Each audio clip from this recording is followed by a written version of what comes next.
오늘 우리에게 주시는 하나님의 말씀은 누가복음 8장 22절에서 56절까지 말씀입니다. 봉독은 22절에서 25절, 48절만 하겠습니다. 어느 날 예수께서 제자들과 함께 배에 오르셔서 그들에게 말씀하셨다. 호수 저쪽으로 건너가자. 그들이 출발하여 배를 저어가고 있을 때 예수께서는 잠이 드셨다. 그런데 사나운 바람이 호수로 내리불어서 배에 물이 차고 그들은 위태롭게 되었다. 그래서 제자들이 다가가서 예수를 깨우고서 말하였다. 선생님, 선생님, 우리가 죽게 되었습니다. 예수께서 깨어나서 바람과 성난 물결을 꾸짖으시니 바람과 물결이 곧 그치고 잔잔해졌다. 예수께서 그들에게 말씀하셨다. 너희의 믿음이 어디에 있느냐? 그들은 두려워하였고 놀라서 서로 말하였다.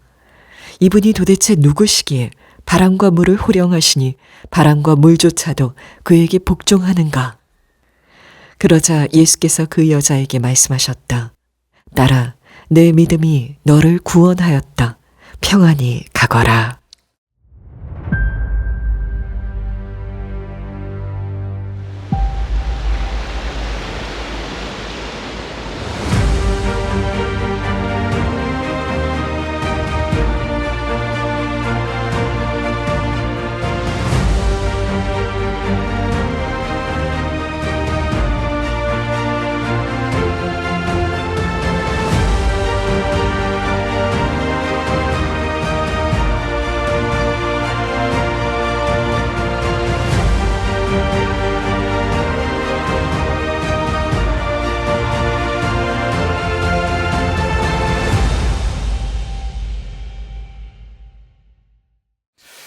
누가복음 주의 임재를 마주하는 달이 15번째 시간입니다. 인생의 광풍을 만났을 때, 인생의 광풍을 만났을 때라는 제목을 가지고 말씀을 나누겠습니다. 평온했던 하루가 한 통의 전화로 무너질 때가 있습니다. 검사 결과를 들었을 때, 누군가의 사고 소식을 들었을 때에, 사랑하는 이의 어떤 상실의 아픔의 소식을 들었을 때입니다. 인생의 광풍은요, 광풍은 미리 우리로 하여금 준비를 하고 있으라고 한 이후에 찾아오지 않습니다. 준비할 시간을 주지 않고 찾아옵니다. 평범한 하루의 문을 갑자기 열고 들어와서 평온했던 우리의 일상을 완전히 바꿔버리는 것이죠. 1974년도에 퓰리처 상을 받았던 20세기 심리학자입니다. 어니스트 베커가 쓴 책입니다. 최근에 다시 발간이 됐습니다. 절판이 됐다가 죽음의 부정, The Denial of Death라는 책이 있습니다. 거기에서 무슨 얘기를 하냐면 사람은 누구나 삶의 두려움의 진동이 있는데 그것을 외면하면서 살아간다는 거예요. 그러면서 뭘 붙잡냐면 업적, 명예, 어떤 문화적인 영웅 체계를 통해서 상징적인 불멸을 얻으려 한다는 거예요. 그것만 있으면 나는 두려우지 않을 수 있어. 두려움에 휩싸이지 않을 수 있어. 그렇게 살아간다는 겁니다. 그래서 일상적으로 문제가 없을 때에는 그게 크게 위험으로 다가오진 않지만 어느 순간 그 두려움의 진동을 확 느끼게 될 때가 온다는 거죠. 몇 년 전에 돌아가셨습니다. 팀 켈러라고 하는 목사님이 쓰신 고통에 답하다라는 책, 두꺼운 책인데 참 좋은 책입니다. 거기에도 보면 비슷한 얘기를 합니다. 우리가 인생을 살다 보면 어느 순간 우리의 인생의 등불을 비춰줬던 것들, 그것이 우리의 가족이든 우리의 재물이든 우리의 사랑하는 사람이든 누구든 무엇이든 간에 일이든 그것이 하나씩 꺼져가는 때가 온다는 거죠. 그런 때를 마주하게 되면 내 힘과 능력과 경험이 아무런 소용이 없다는 것을 알게 된다는 거야. 이게 통제 불가능한 것이구나. 그제서야 나보다 크신 그 어떤 분, 내가 통제할 수 없는 이 상황마저도 통제하실 수 있는 그 어떤 누군가를 향해 나아가게 된다는 거죠. 이러한 상황을 맞이했을 때 성경은 이것을 광풍, 윈드스톰이라고 얘기를 합니다. 윈드스톰을 맞이하여 그 가운데 지금 예배하시는 분들이 분명히 있으리라 생각합니다. 오늘 본문에도 광풍이, 정말 말 그대로 광풍이 등장합니다. 갈릴리 호수에서 배를 타고 가다가 광풍을 만난 제자들의 이야기죠. 자, 그런데 오늘의 이야기는 좀 본문이 길죠. 제가 왜 그렇게 했냐면 누가복음에 보면 누가가 의도적으로 광풍의 이야기 이후에 삶에서 일어날 수 있는 세 가지 타입의 광풍을 연달아 이야기하고 있습니다. 그러면서 그 과정 중에 우리 예수님은 그분은 도대체 누구신가를 보여주고 싶었던 겁니다. 그 광풍의 세 가지가 뭔지 아십니까? 첫 번째는 영혼을 파괴하는 어둠의 광풍이고, 두 번째는 우리의 몸을, 건강을 무너뜨리는 질병의 광풍이고, 세 번째는 사랑하는 이를 빼앗아가는 죽음의 광풍입니다. 자, 이 세 가지의 광풍, 여러분들은 어느 것을 지금 마주하고 계십니까? 이 광풍 속에서 주님은 어떤 분이신가를 오늘 말씀을 통해 함께 살펴보고자 합니다. 자, 오늘의 이야기는 이렇게 시작합니다. 지난번에 기억나십니까? 지난주 맥주감사 주일 전주에 씨 뿌린 자의 비유. 다 새가 채간 거 아니죠? 여러분 기억나십니까? 벌써 잊어버리시면 안 됩니다. 거기에서 네 가지 땅을 얘기하는데 그 중에서 두 번째 땅이 뭐였냐면 돌밭이었습니다. 돌밭은 말씀을 기쁨으로 받는 사람들이에요. 그것만 봐서는 몰라요. 근데 시련이 다가오면 떨어져 나가는 겁니다. 뿌리가 없어서 말라버리는 사람들이에요. 자, 그 얘기를 하셨어요. 자, 그러고 나서 이제 예수님이 제자들에게 어느 날 호수를 건너가자 말씀하십니다. 그래서 이제 호수를 건너가는데 그 호수에서 뭘 만난 거예요? 광풍을 만난 거예요. 자, 이들이 잘못된 선택을 해서 광풍을 만난 게 아니라는 겁니다. 아, 내가 잘못된 선택해서 하나님이 나에게 벌 주셨구나. 이게 아니라 하나님의 말씀을 듣고 예수님의 말씀을 따라 순종하여 갈릴리 호수를 건너가는데 광풍을 만난 거예요. 이게 무슨 의미죠? 믿음으로 살아도 예수님께 순종하여 살아도 광풍을 만날 수 있다는 겁니다. 믿음으로 산다고 해서 광풍이 그냥 피해가는 게 아니라는 겁니다. 너무나 이해는 안 되지만 믿음으로 살다가 마주하는 광풍이 있다라고 하는 것. 바로 이때가 우리의 진짜 믿음을 점검할 때입니다. 아까 말씀드린 대로 내가 혹시 돌밭은 아닌가? 기쁨으로 말씀을 듣고 은혜도 받지만 정작 시련의 광풍이 다가오면 떨어져 나가는 그런 사람인가 아닌가가 여기에서 갈라지게 되는 거예요. 자, 한번 여러분들도 지금 인생의 광풍에서 떨어져 나가는 사람인지 아니면 그 광풍 속에 좋은 땅처럼 좋은 땅에도 여러 가지 시련이 있다고 말씀을 드렸죠. 그러나 그것 때문에 더 주님께 뿌리를 내리는 사람인지를 한번 살펴보시면 좋겠습니다. 제자들이 직업이 뭐였습니까? 어부였습니다. 평생을 물에서 산 사람들이에요. 광풍을 만나봤을까요? 만나봤죠. 저 같은 사람들이야 배 타고 가다가 조금만 바람을 흔들리면 막 무서워가지고 난리 날 겁니다. 이거 뒤집히는 거 아니냐고. 뱃사람들은 이거 뭐 늘상 있는 일이에요. 이런 것들은 뭐 있을 수 있는, 별로 두려워하지 마십시오. 이렇게 할 겁니다. 평생을 물에서 살았던 사람들인데 이번 광풍은 달랐던 거예요.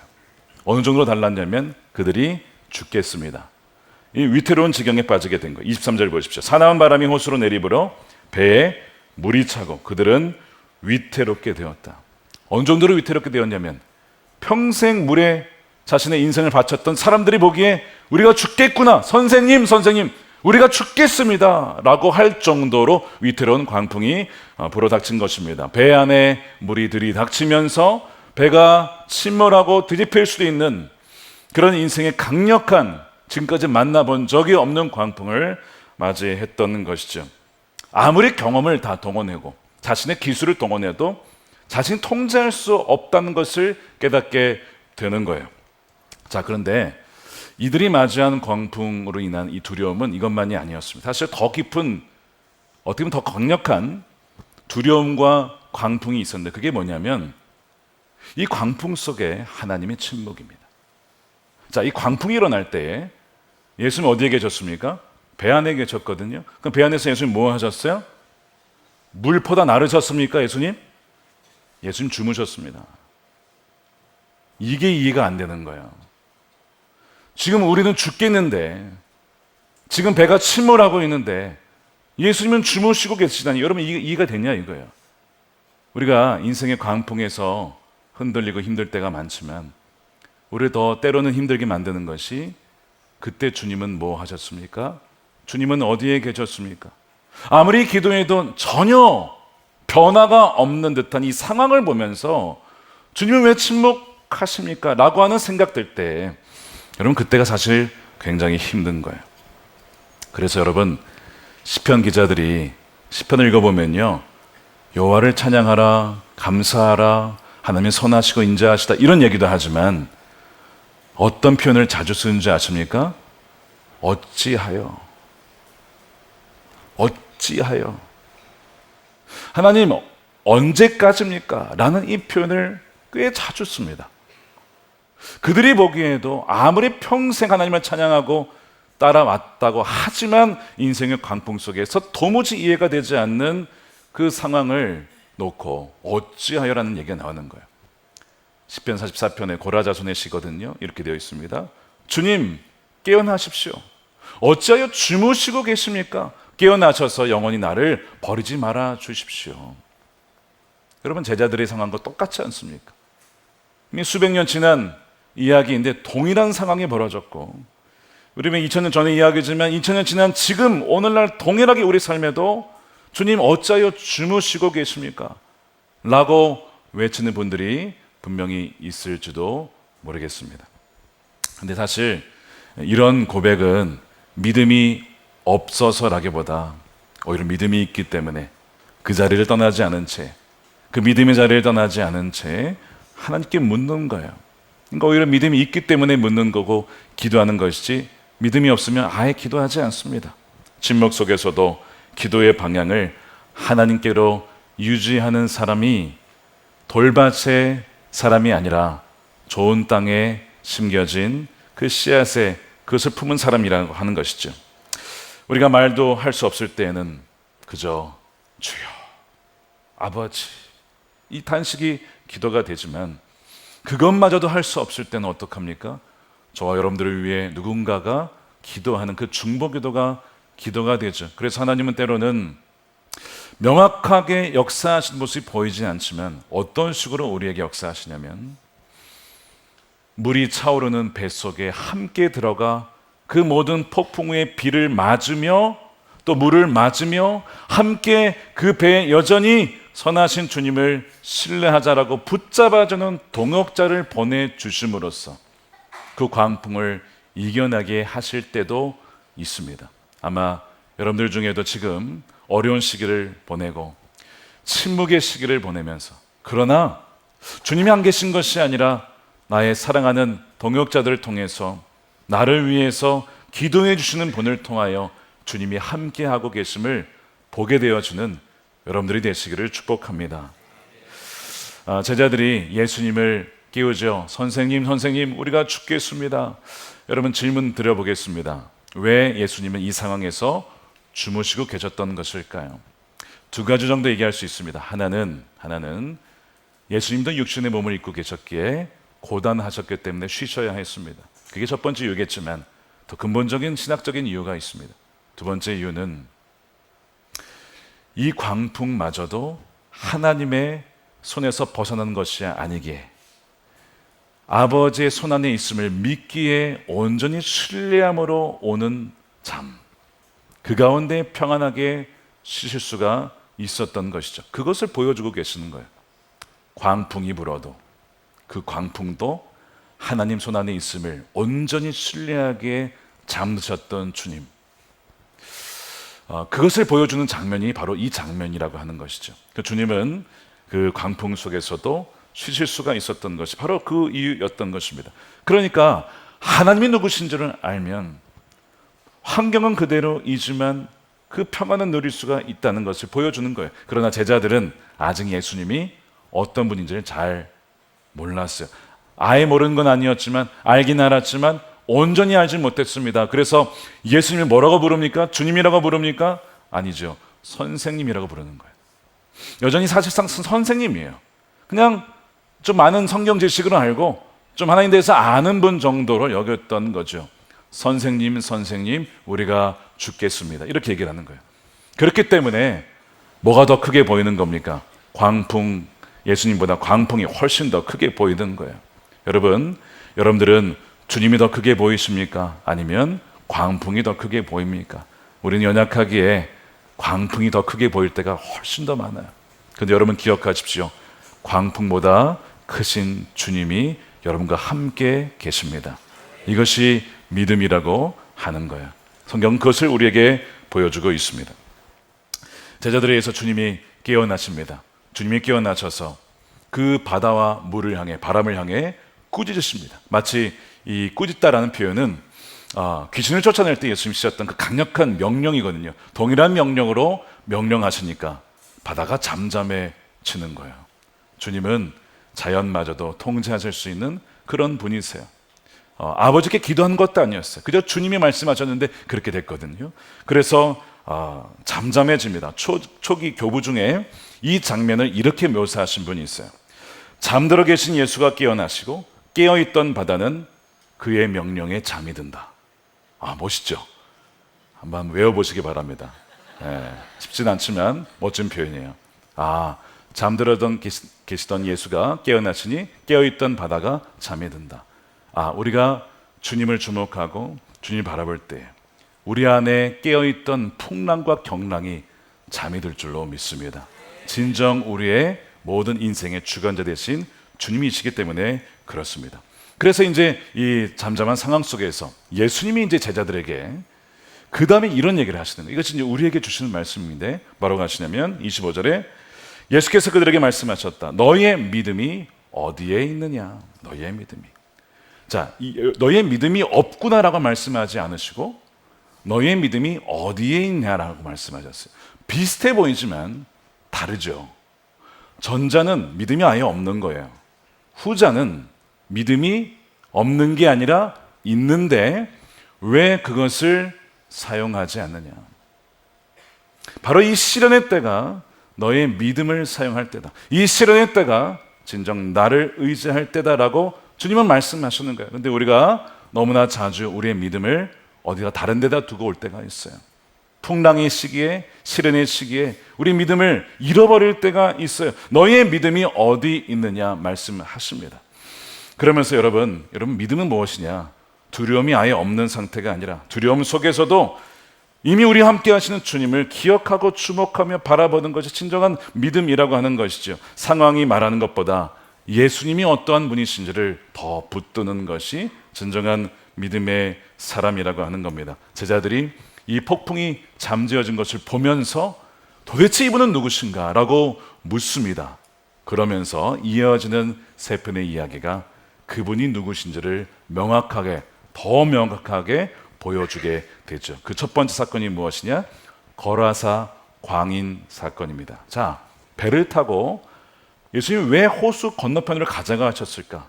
왜일까요? 거기에 귀신 들린 사람이 있었습니다.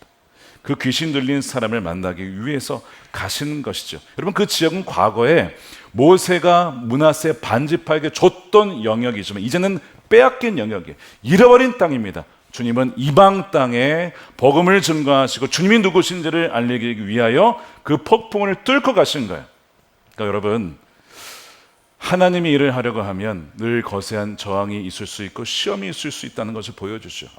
그 사람을 구원하기 위해 이 어려운 가운데 폭풍이 있었던 것이구나. 내가 만약 이 폭풍이 있다고 포기했더라면 그 사람은 살지 못했을 거야. 그 거라사 광인은 귀신이 들려가지고 옷도 입지 않고 쇠사슬에 매어도 막 그것을 풀어내고 사람이 컨트롤할 수 없는 사람이었습니다. 자기를 학대하고 죽이려고 했던 그런 군대의 귀신이 들어간 사람이었어요. 여러분 귀신 들린 사람과 정신질환을 앓는 사람은 구별이 되어야 됩니다. 정신질환을 앓는 사람 중에 우울증과 여러 가지 공황장애와 참 어려움을 당하는 분들이 계시죠. 그분들을 위해서 우리가 기도도 하고 상담도 하지만 또한 약물 치료도 받기도 합니다. 여러분 약물을 드신다고 해서 믿음이 없다고 하시면 안 됩니다. 때로는 주님께서는 그 약을 통해서도 치유하시는 분이시기 때문이에요. 근데 분명한 것은 오늘 본문에 이 사람이 정신질환자가 아니라 귀신이 들린 사람이라 악한 세력이 있다는 거예요. 어떤 사람의 인생을 파괴시키기 위하여서 그의 영혼을 사로잡게 하는 어둠의 영역이 있다라고 하는 것을 분명히 보여줍니다. 여러분 우리의 어떤 주변에 인생의 중독 때문에 어떤 일 때문에 점점 무너져가는 사람이 있습니까? 물론 정신적인 문제가 있을 수 있습니다. 그러나 악한 영의 영향일 수도 있다는 것을 우리는 배제해서는 안 됩니다. 사단은 지금도 우는 사자와 같이 사람들을 무너뜨리려고 그의 인생을 파괴시키기 위해서 그 사람을 사로잡기 때문에 우리는 그것을 구별할 수 있어야 돼요. 예수님께서 딱 보니까 귀신 들린 사람이야. 그러면서 그 귀신에게 명령하죠. 29절 보니까 예수께서 이미 악한 귀신더러 그 사람에게서 나가라고 명하였던 것이다. 귀신 여러 번 그 사람을 붙잡았기 때문에 분명히 얘기하잖아요. 악한 영이 그 사람을 사로잡았다는 거예요. 저와 여러분들에게 이 악한 영을 분별하고 예수님의 권세로 그 악한 영을 쫓아낼 수 있는 믿음이 있게 되기를 축복합니다. 목회를 하다 보면 이런 경우를 종종 만날 때가 있어요. 정신질환이 아니라 정말 악한 사단에 사로잡혀서 그 특징이 있습니다. 악한 영에 사로잡힌 자의 언어에는 하나님을 모독하는 말을 자주 합니다. 그 굉장히 특징이 있어요. 그리고 기도하는 사람을 굉장히 두려워해요. 무서워합니다. 그리고 기도하는 가운데 찬양하는 가운데 성령의 역사가 강하게 나타날 때에 자신의 정체를 막 그때 드러내죠. 귀신은 웬만해서는 드러내지 않지만 드러난 순간 사실 지는 거거든요. 가능하면 자신의 모습을 감추려고 해요. 그러나 빛 가운데 그들이 드러나게 되고 떠나가게 되는 일들이 있어요. 오늘 본문에 그 귀신 들린 자가 예수님 보자마자 예수님의 정체를 알아봅니다. 자, 제자들은 예수님이 누구신지 잘 몰랐잖아요. 근데 이 사람은 알아봐요. 28절 보십시오. 그가 예수를 보고 소리를 지르고서 그 앞에 엎드려서 큰 소리로 말하기를 더없이 높으신 하나님의 아들 예수님, 당신이 나와 무슨 상관이 있습니까? 제발 나를 괴롭히지 마십시오. 어둠의 세력이 예수님을 알아보고 결국에는 예수님이 그 어둠의 세력을 몰아내고 그 사로잡혔던 영혼을 구원해 내십니다. 자, 그 땅은 잃어버린 땅이었어요. 잃어버린 영혼을 주님이 구원하심으로써 회복시켜 주셨던 것입니다. 그가 옷을 입게 되어지고 정신이 온전하게 돌아와서 예수님 발 앞에 앉고 이제는 그뿐만이 아니라 온 읍내에 가서 예수님이 나에게 행하신 일들을 알리는 전도자로 바뀌게 된다는 것입니다. 사랑하는 여러분, 여러분 주위에 혹시 여러분들이 어려움을 당하고 계시다면 주님께서는 어둠의 권세를 이기시고 몰아내시고 승리하시는 주님이심을 믿고 회복되는 은혜가 있게 되기를 축복합니다. 2025년 1월에 크리스천이티 투데이라고 하는 곳에 간증이 실렸어요. 제목이 뭐냐면 나의 마약 왕국이 무너진 뒤 구주께서 나를 찾아내셨다. The Savior found me 라는 제목이었습니다.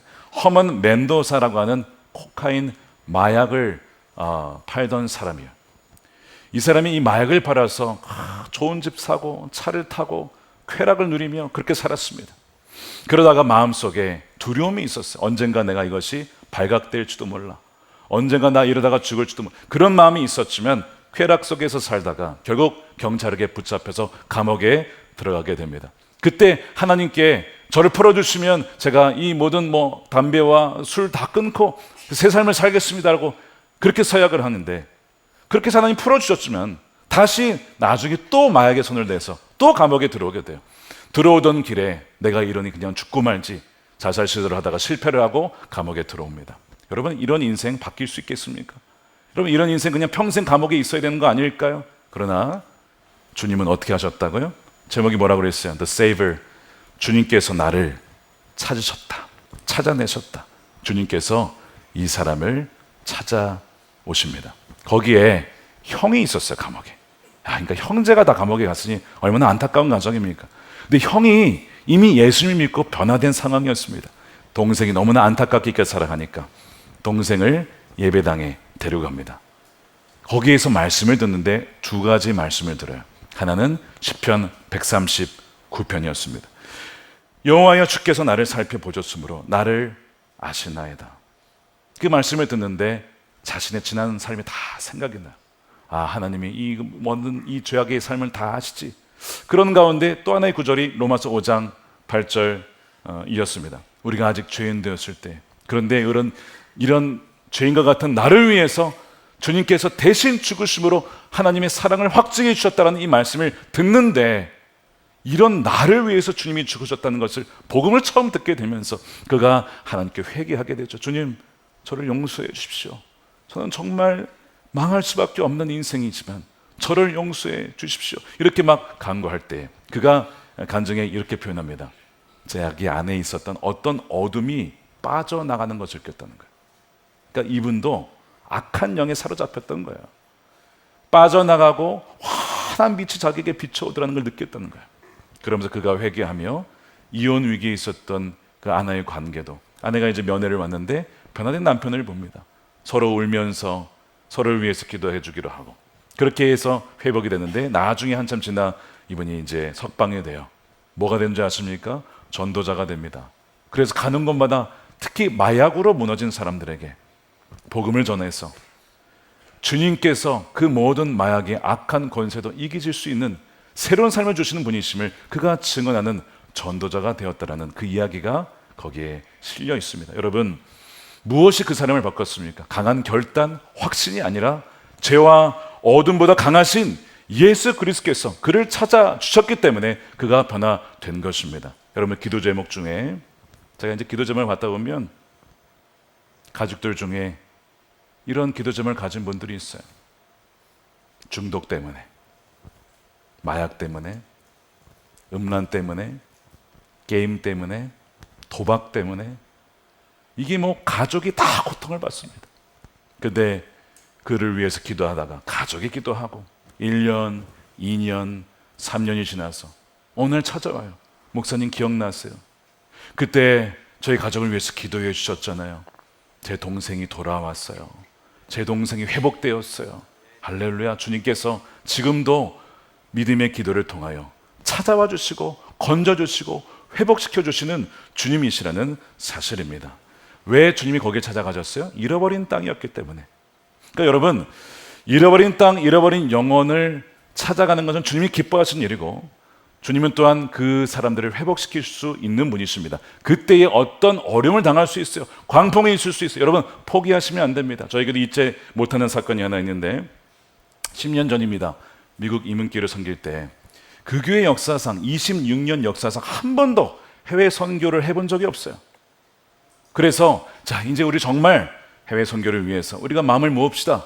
그래서 성경금 약정을 하는 그 주일 바로 전날에 제가 이제 말씀을 다 준비하고 토요일 오후 늦게 집에 있었는데 어느 날 아내가 바로 그 순간에 비명을 지르는 거예요. 제가 아내와 그 당시에 뭐 수십 년을 같이 있었지만 한 번도 그런 날카로운 소리를 들어본 적이 없습니다. 여보 소리 지르는 거예요. 무슨 일인가 놀라가지고 가보니까 당시에 막내가 3살이었습니다. 아주 건강하게 잘 자라고 자던 그 아이가 방금 제가 5분 전까지만 해도 봤던 아이인데 갑자기 눈이 뒤집어지고 입에서 거품이 나고 열은 없어요. 이게 무슨 열 경련도 아니에요. 뭐 간질 이런 것도 아니에요.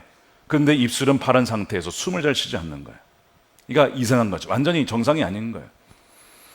그래서 들쳐업고 병원으로 향해 갔습니다. 저는 운전을 하며 기도하고, 근데 아내가 기도를 하면서 사실 선포 기도를 했어요.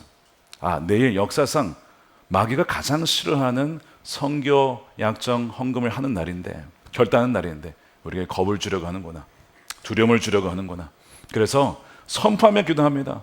마귀야 물러가라. 우리는 두려워하지 않아. 우리는 계속 선교할 거야. 주님이 이 아이의 주님 되시고 우리는 계속해서 주의 선교를 순종하며 나갈 것입니다. 막 선포하면서 기도했어요. 병원에 갔습니다. 응급처치를 하고 의사들이 다 진단을 해요. 그래서 애가 회복이 됐어요. 진단을 했는데 원인을 알 수가 없다는 거예요. 원인을. 그러니까 예를 들면 이게 경기입니다 이러면 뭐 그렇게 얘기를 할 거 아니에요? 그것도 아니라는 거예요. 분명히 애가 이상해졌는데 왜 그런지는 밝힐 수가 없는, 그렇게 이제 끝나게 된 거예요. 지금도 정확하게 아이가 왜 그런지 몰라요. 그리고 그 이후로도 그런 일은 없습니다. 그때만 그랬던 것인데 돌아보면 정확한 원인은 알 수 없었지만 한 가지는 분명했습니다. 하나님께서 기뻐하는 일을 하다가 사단 마귀가 두려움을 주었고, 두려움을 주었다고 해서 순종을 멈춰서는 안 된다라고 하는 거죠. 그래서 드려진 헌금으로 인도 땅에 교회가 세워지고, 또한 마이마 학교라는 곳에 책상과 걸상이 보내졌어요. 나중에 보니까 여러분 그 학교에 누가 가신 줄 아십니까? 우리가 지난달에 보내드린 조니 선교사님이 바로 그 학교로 가시는 거예요.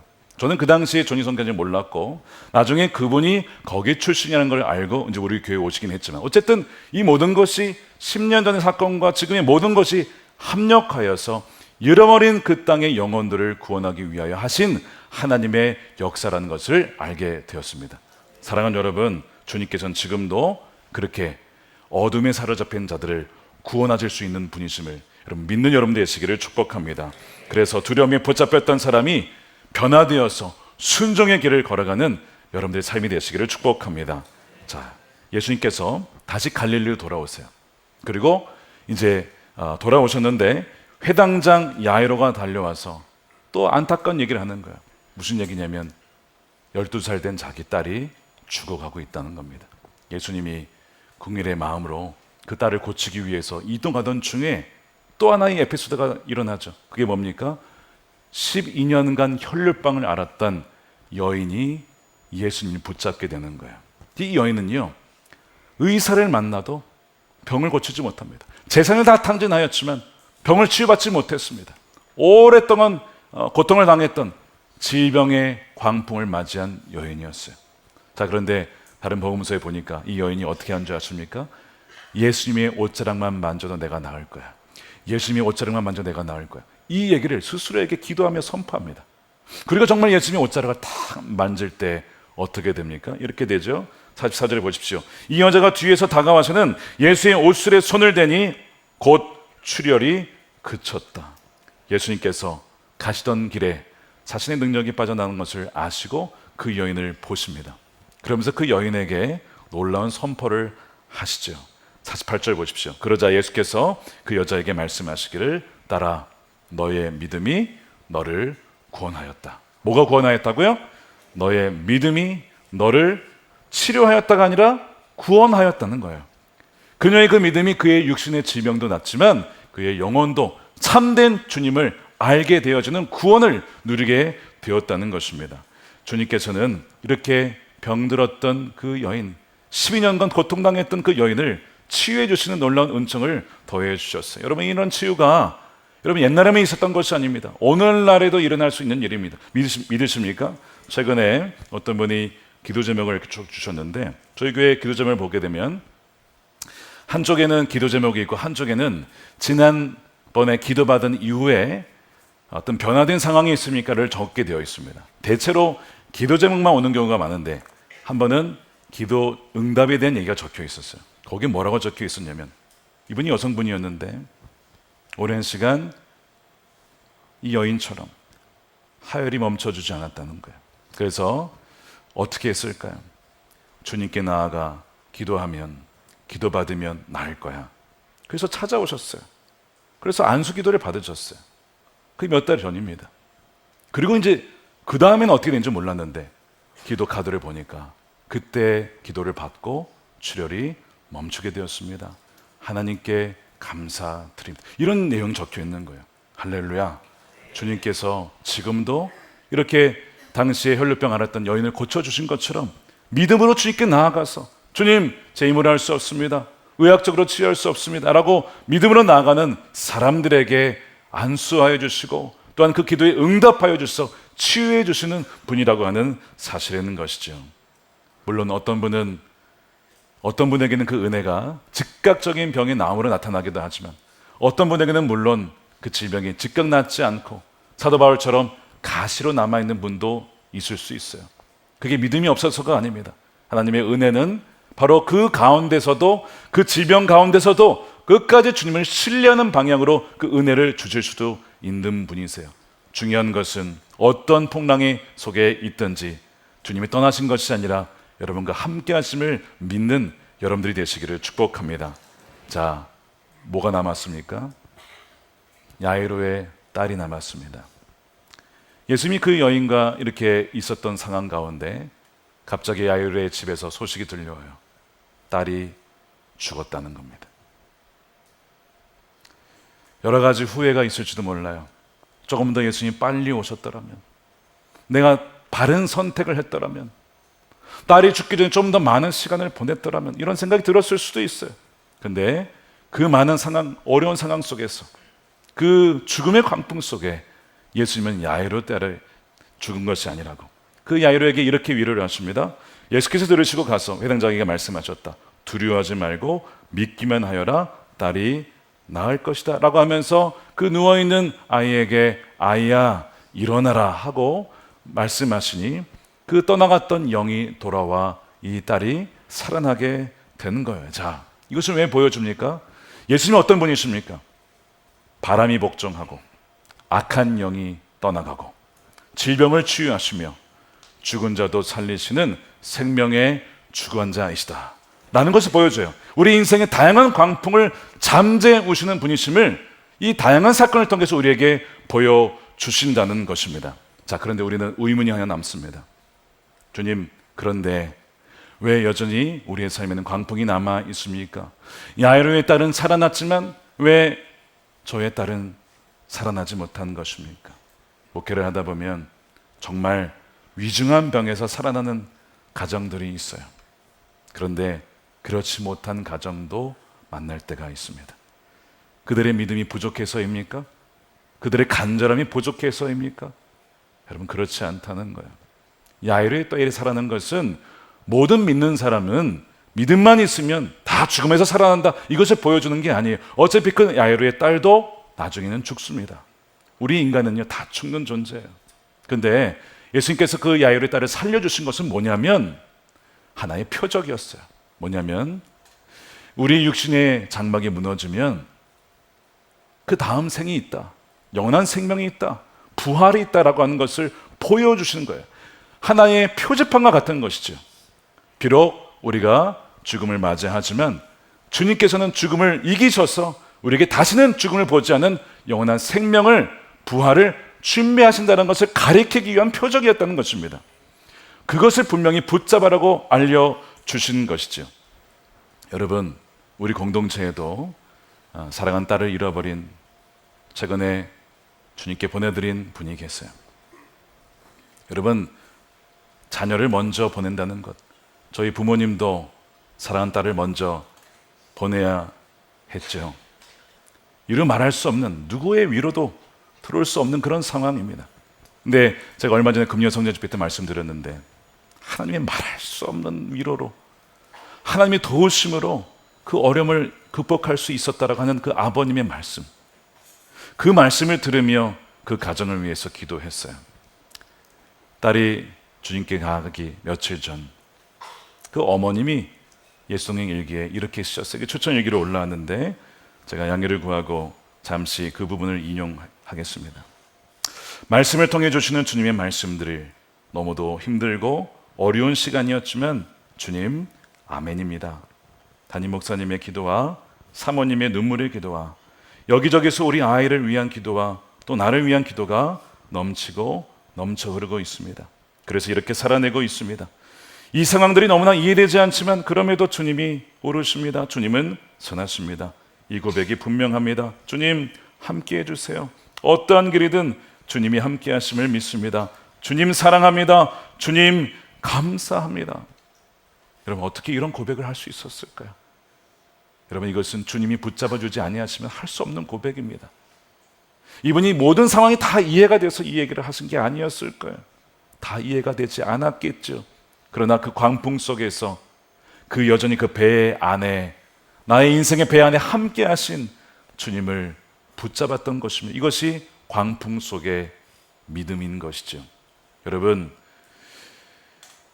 믿음은 모든 것을 다 이해하는 능력이 아니라 이해되지 않는 자리에서도 여전히 배 안에 우리와 함께 하시는 주님을 붙잡는 것이 여러분 믿음인 것입니다.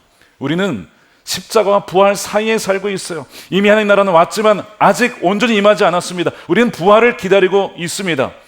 그래서 여러분, 이 가운데 이 말씀이 광풍을 만난 사람들에게 어떤 소망이 되는지 아십니까? 오늘의 이야기는 갈릴리 호수에서 끝나지 않습니다. 그 광풍은 끝이 아니라 진정한 궁극적인 광풍이 있었어요.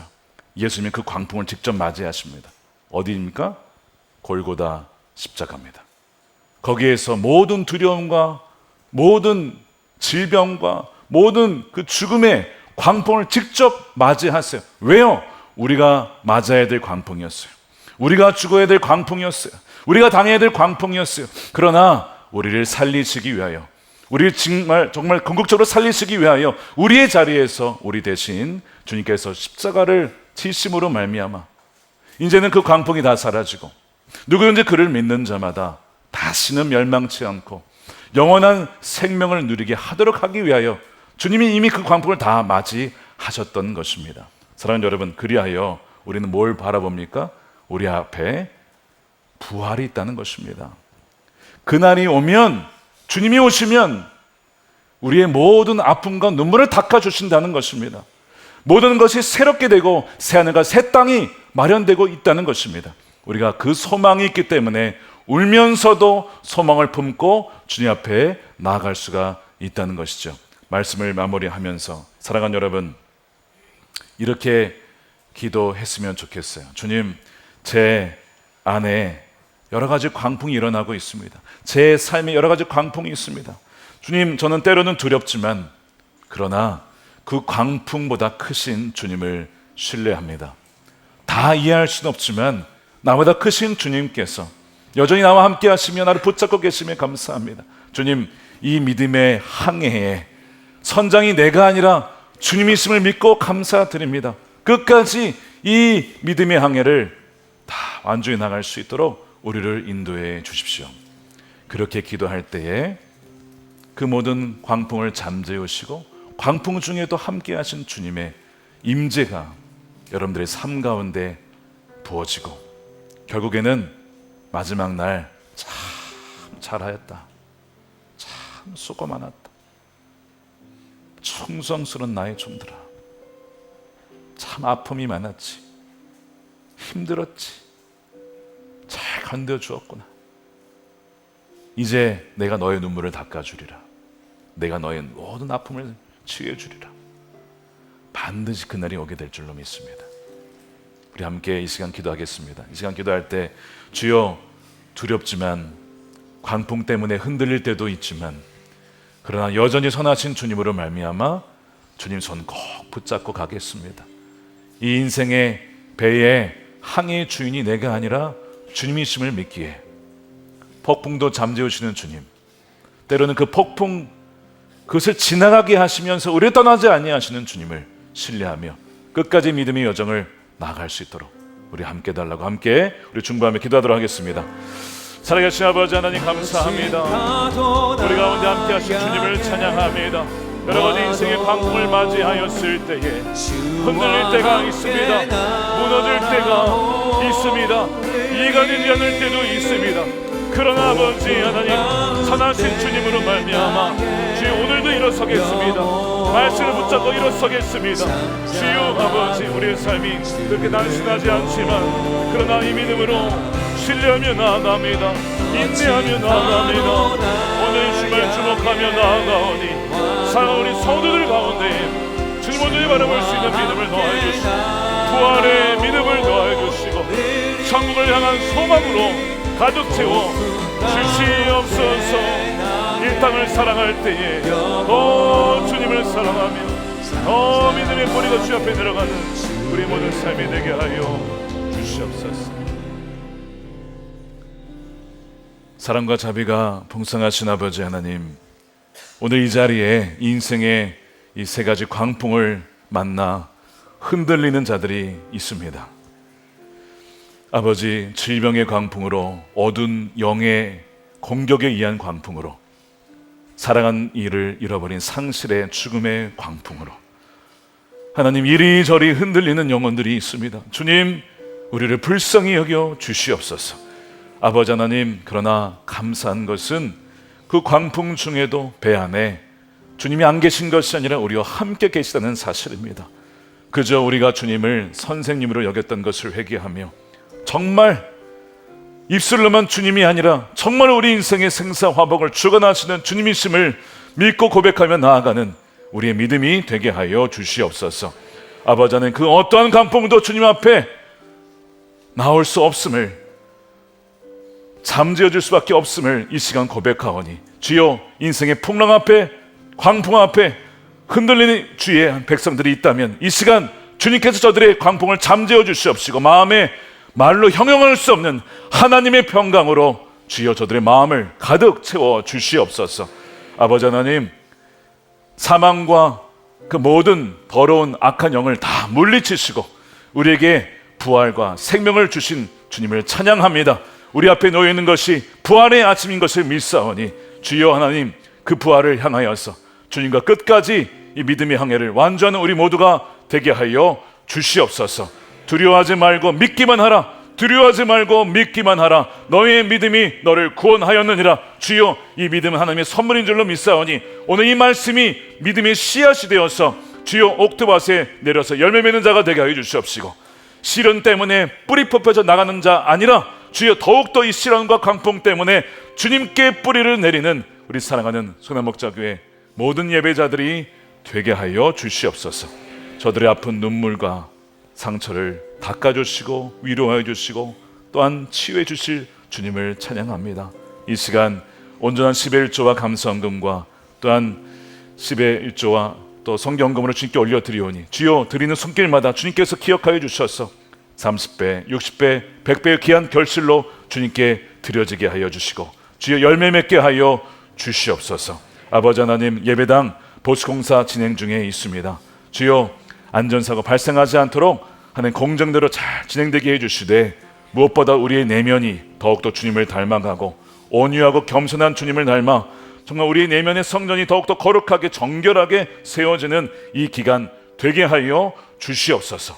이 나라 민족을 위해서 기도합니다. 정치, 경제, 사회, 문화, 교육, 국방, IT 모든 영역 속에 하나님의 통치가 임하게 하여 주시고 악한 법이 폐지가 되어지고 악한 법이 발휘가 되지 않게 해 주시옵시고 진리 위에 선한 법이 세워지게 하는 이 나라 되게 하여 주시옵소서. 중국에 붙잡혀 있었던 에스라진 선교사님을 풀어주신, 석방시켜주신 주님의 은혜에 감사를 드립니다. 우리의 기도를 들으시는 주님, 북한에 억류되어 있는 김국기 목사님, 김정은 목사님, 최춘기 선교사님도 속히 풀어 주시옵소서. 땅과 북이 복음으로 하나 되는 그날이 속히 오게 하여 주시옵소서. 복음의 장벽들이 무너지고 주의 오실 길을 예비하며 그리하여 주님이 오시는 그날 참으로 착하였다, 충성된 나의 종들아, 내 주인의 나의 기쁨에 참여하여라, 그렇게 맞이해 주시는 주님의 놀라운 은혜를 누리게 하여 주시옵소서. 감사하며 우리 구주 예수님의 이름으로 기도드립니다. 아멘. 다 같이 일어나셔서 준비하신 예물 드리며 찬양하겠습니다.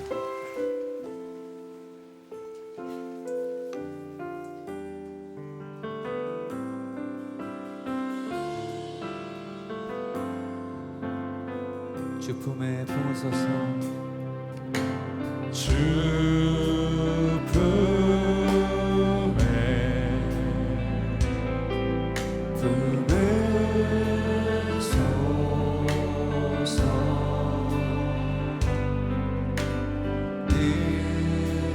능력에 발로 덮으소서. 거친 파도 날 향해 와도 주와 함께 날아오르리. 폭풍 가운데 나의 영혼 잠잠하게 주를 보. 2절 찬양합니다. 주님 안에 나 거하리. 주님 안에 나 거하. 주 능력 나 잠잠히 믿네. 주 능력 나 잠잠히. 두 손 들고 찬양합니다. 거친 파도, 거친 파도 날 향해 와도 주와 함께 날아오리리. 폭풍 가운데 나의 영혼 잠잠하게 주를 보리. 거친 파도 날 향해 와도, 거친 파도 날 향해 와도 주와 함께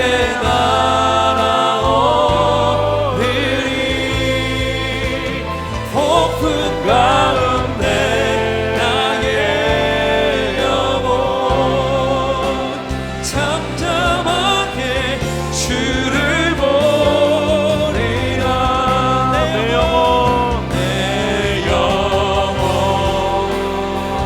영혼 평안해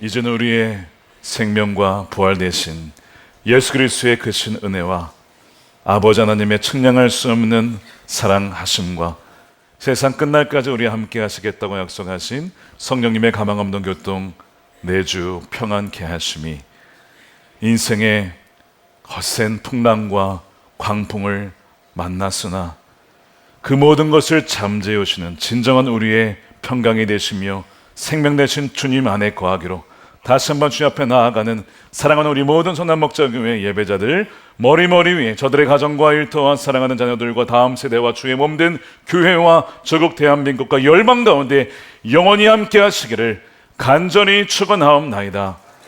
아멘.